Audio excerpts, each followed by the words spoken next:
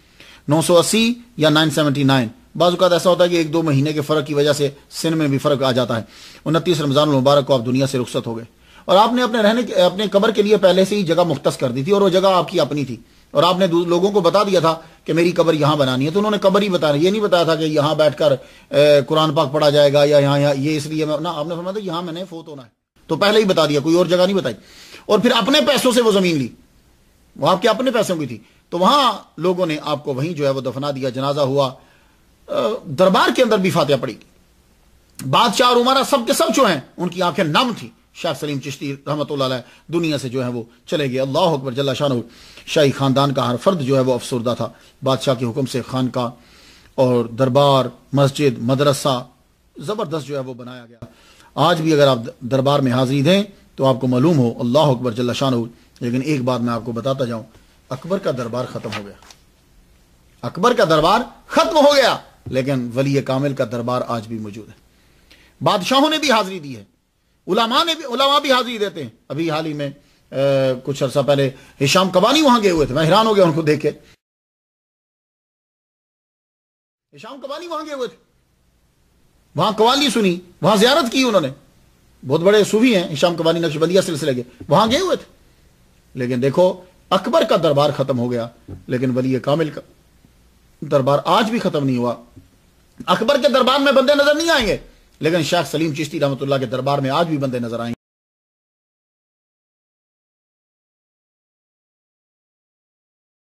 وہاں لوگ جاتے ہیں، وہاں جا کر حاضری دیتے ہیں، فاتحہ پڑھتے ہیں. جیسے شام کبانی فاتحہ پڑھی، یہ فاتحہ پڑھتے ہیں، دعا مانگتے ہیں. لیکن کچھ لوگ جو ہیں وہ ان کی اپنی عقیدت ہے، میں منع نہیں کرتا، وہ وہاں جا کے دھاگے باندھتے ہیں. کاش کے جو لوگ دھاگا باندھتے ہیں، میں ان سے عرض کرنا چاہوں گا، ٹھیک ہے باندھ دو دھاگا، جو کرو، لیکن کاش کہ آپ شیخ سلیم چشتی رحمۃ اللہ علیہ کی بات پر عمل کر لیتے، ان کی باتوں پہ عمل کرتے، انہوں نے جو کہا اس کے اوپر عمل کرتے، تو پھر کیا ہوتا. تو ان سے عہد باندھتے کہ اس طرح عبادت کریں گے کہ جیسا انہوں نے عبادت کی ہے. وہ دھاگا باندھتے ہوئے بس یہ بھی ذرا تھوڑا سا کہہ دیا کرے، شیخ سلیم چشتی اللہ سے دعا کرو، میں دھاگا اس لیے باندھ رہی ہوں یا باندھ رہا ہوں، اس لیے کہ جیسے آپ عبادت کرتے تھے ویسے میں عبادت کروں، جیسے آپ نماز پڑھتے تھے میں بھی نماز پڑھوں، آپ نے قرآن پڑھا میں بھی قرآن پڑھوں، آپ سردی میں کی راتوں میں اٹھ کر عبادت کرتے تھے میں بھی سردی کی راتوں میں اٹھ کے. یہ دھاگا باندھتے ہوئے یہ کریں، اپنی ایک آرزو لے کے مت جائیں، میں جو کہہ رہا ہوں وہ کریں. ان سے کہیں کہ آپ دعا کیجئے کہ آپ کی طرح ہم بھی عبادت کریں. تو پھر جس خواہش کے لیے تم گئے ہو اس کے لیے دھاگا باندھنے کی ایک کے لیے ضرورت نہیں، اللہ تعالیٰ پھر تمہاری تمام آرزویں جو ہے وہ پوری کر دے گا. تو فتح پور سیکری والو، تم لوگ خوش نصیب ہو کہ فاتحہ وہاں پڑھتے ہو، میری طرف سے بھی فاتحہ ضرور پڑھیے گا. آپ کی اولاد جو ہے وہ پورے انڈیا کے اندر بہت سی جگہوں کے اوپر آپ کو نظر آئے گی. دہلی میں کچھ لوگ ہیں کہ جن کا شجرہ نسب جو ہے وہ جا کر حضرت شیخ سلیم چشتی رحمۃ اللہ علیہ سے ملتا ہے. ان میں حضرت محمد غیاث الدین ان کی اولاد ہے، حضرت میاں عبدالصمد ہیں ان کی اولاد ہے، اور آپ کا روحانی سلسلہ جو ہے وہ بھی جاری رہا. شیخ متقی ہیں ان میں سے ایک ہیں، شیخ تقی ہیں، شیخ متقی ہیں، یہ بھی آپ کے خلفاء میں شامل ہیں. وہ شیخ متقی تو یہ ہیں کہ ان کا نام اگر زہر مار پہ لیا جائے تو بڑا مفید ثابت ہوتا ہے. میں تو ان کے لیے فاتحہ پڑھ چکا، آپ بھی فاتحہ پڑھ دیجئے. اجازت دیجئے، وآخر دعوانا ان الحمدللہ رب العالمین.